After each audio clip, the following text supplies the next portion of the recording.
नाभिक आणि धोबी समाजाला एससी मधून आरक्षण द्या म्हणणाऱ्या लक्षाला आमचा इशारा आहे की आमच्या नादी लागायचं नाही। तुझी नौटंकी बस झाली आता।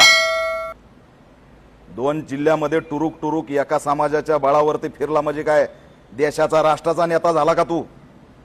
महाराष्ट्रामध्ये जर एससी आरक्षणाच्या दिशेने कोणी वाकड्या नजरेने बघितलं तर याद राख, चुकीच्या बिळात हात घालतोस, अंगावर येतोस। अंगाव आला तर शिंगाव घेऊ आणि बिळात हात घातलास तर हात उकडून टाकू।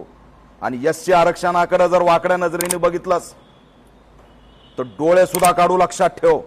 सिद्धनाथ महाराजची औलाद आहे, गळ्यात मडका आणि पाठीला झाडू भोगलेली औलाद आहे।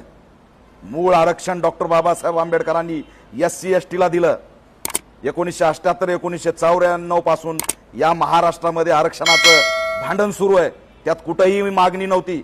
नव्या मागणीला जन्म घालतो, नवा पायंडा पाडतो, दंगल होत नाही म्हणून एससीला इन्व्हॉल्व करतो। कुणाची सुपारी घेऊन आणि कुणाची तळी उचलून हे भाषण करायला लागलाय। मीडिया ट्रायल करतो, शिवराळ भाषा वापरतो, गावंढळ गप्पा करतो। अरे 4 भुरटे टकुचे घेऊन फिरला म्हणजे तू काय मोठा विद्वान गेला का लागून? कदापि खपून घेणार नाही। लक्ष आमच्या अंगावरती येण्याचा प्रयत्न करू नको।